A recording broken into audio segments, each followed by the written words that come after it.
Sean Diddy Combs trafficking and racketeering trial. The federal prosecutors are no longer including attempted kidnapping and attempted arson.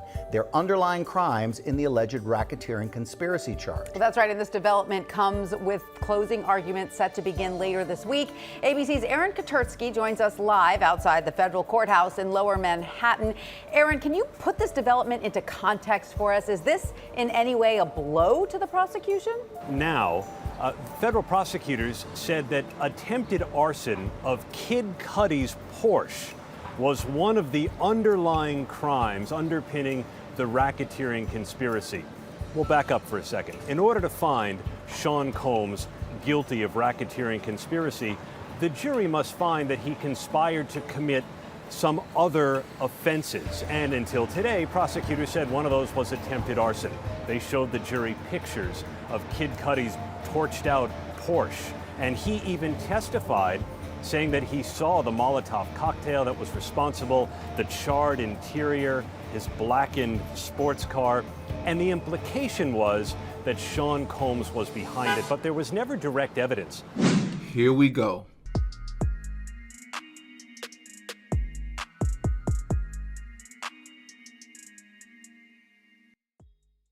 Oh yeah, Diddy got a podcast. Welcome back to another episode of Diddy Got a Podcast, and of course, I'm your host, Diddy, and breaking news. Listen, I'm sitting here working on my Martin Luther King video. I know I've been telling y'all it's coming, and y'all can expect that. My Patreon members, you can expect that video to be coming out here over the next couple of days or so. It's probably going to be one of the longest videos I've ever dropped. It's probably going to be an hour and a half, maybe closer to 2 hours long. I'm afraid to drop it on YouTube. Gonna be honest with you, I'm afraid. I don't know if YouTube is going to allow me to keep it up, and I'm afraid I may get a channel strike for some of the things that I'm going to talk about when it comes to Martin Luther King, but it will be on my Patreon first. So please be on the lookout for that. Breaking news. They're saying that a lot of Diddy's charges are being dropped, and they're not only being dropped, but they're being dropped right before closing statements, and this is very strategic. So I'm going to show you all the clip of them talking about the breaking news of them dropping the charges when it comes, a lot of the charges when it come to Diddy. And I'm going to debunk a lot of rumors that have already started to spread about what's actually going on. And I'm going to tell you what I believe is the reason that they're doing this. Before we go over to the clip, I just ask if you can hit that like button for me so this video can be promoted to other people such as yourself. I would really, really appreciate it. Without further ado, let's check out the clip. Both the prosecution and the defense have rested their cases in Sean Diddy Combs' federal trafficking and racketeering trial. Now, over the course of more than 6 weeks, jurors have heard from 34 government witnesses. They've included federal agents, former assistants, and ex-girlfriends of the music mogul. The defense did not call any of its own witnesses and instead just cross-examined ones called by prosecutors. Closing arguments are set for Thursday. Combs has been charged with 1 count of racketeering conspiracy, 2 counts of trafficking, and 2 counts of transportation to engage in prostitution. He has pleaded not guilty. Chris Melcher joins us now. He's a celebrity lawyer and former crimes defense attorney. Chris, thank you for taking the time to chat with us today. What were the key arguments we heard from the prosecution over the last 6 weeks? Well, we've heard of really some depraved conduct by Sean Diddy Combs and this mistreatment of women.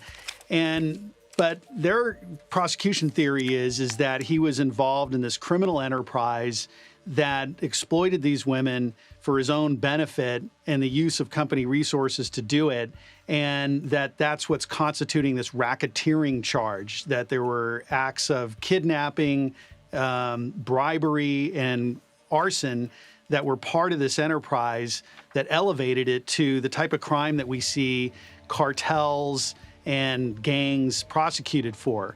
They've also have probably shown to the satisfaction of the jury the transportation of people for purposes of prostitution and trafficking for purposes of prosecution by force or fraud.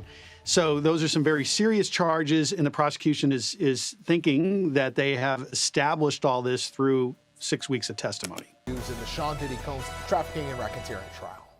The federal prosecutors are no longer including attempted kidnapping and attempted arson. They're underlying crimes in the alleged racketeering conspiracy charge. Well, that's right, and this development comes with closing arguments set to begin later this week. ABC's Aaron Katersky joins us live outside the federal courthouse in Lower Manhattan. Aaron, can you put this development into context for us? Is this in any way a blow to the prosecution? Well, it could be, Tanya, but not necessarily.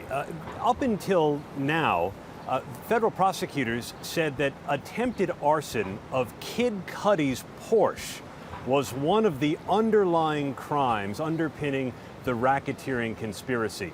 We'll back up for a second. In order to find Sean Combs guilty of racketeering conspiracy, the jury must find that he conspired to commit some other offenses. And until today, prosecutors said one of those was attempted arson. They showed the jury pictures of Kid Cudi's torched out Porsche. And he even testified, saying that he saw the Molotov cocktail that was responsible, the charred interior, his blackened sports car. And the implication was that Sean Combs was behind it. But there was never direct evidence tying Combs to the arson. So prosecutors signaled in a letter to the judge that they would no longer proceed under the theory that Combs conspired to commit attempted arson.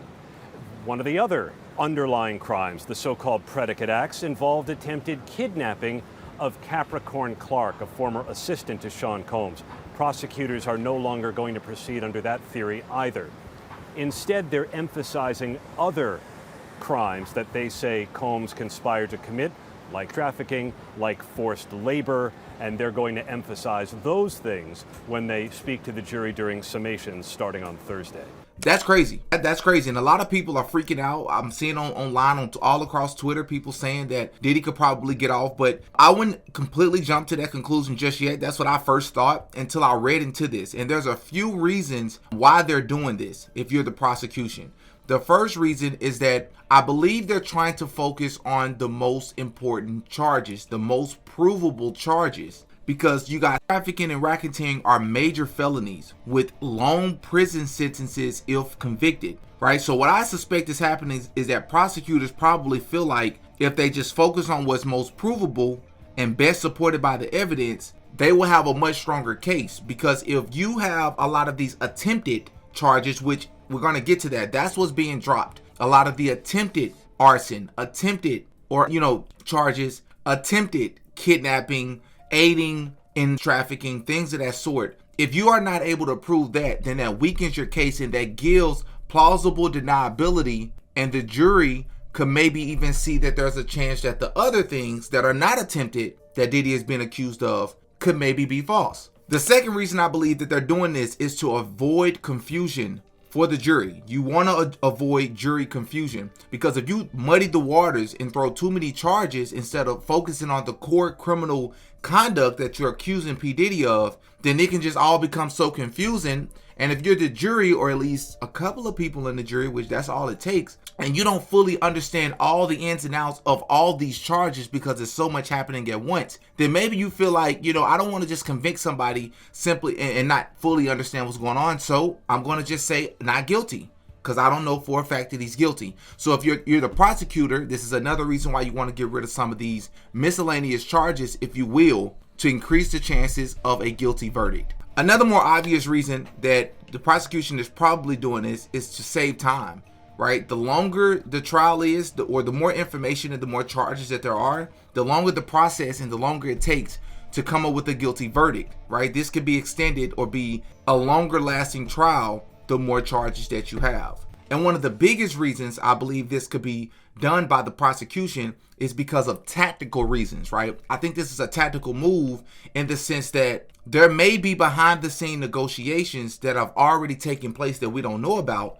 between the prosecution and the defense. And this could be some of the early steps to try to work their way to potentially a plea deal or some sort of sentencing. And as we all know, Diddy has a lot of connections, right? He has multiple lawyers, including Brian Steele, who was the attorney for Young Thug. He has powerful people who's representing him. And as we know, P. Diddy is a Freemason. Allegedly, he's a Boule member. So he's plugged in with a lot of the right people, with a lot of powerful people. So if you're the prosecution and you're going after a person like this, you want to make sure you have all your ducks in a row. And I understand a lot of people want to look at this from a conspiratorial lens and say, hey, they're trying to get him off. I think it's a little bit too early for that. We don't know if that's what's happening just yet. Because again, like I said, prosecutors are moving to drop the attempted kidnapping, arson, and aiding and trafficking, because he is still facing charges of trafficking, racketeering, and prostitution-related transport. So I just wanted to make a quick video just so everybody don't completely freak out when it comes to this, because we got to wait and see what's going on. I do believe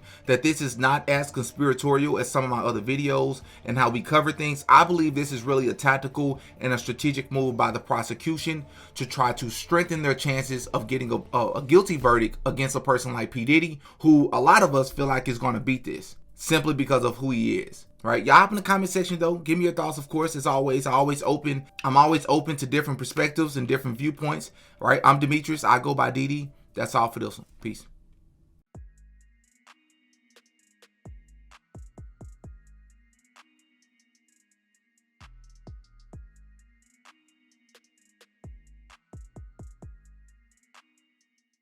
Oh yeah, Diddy got a podcast.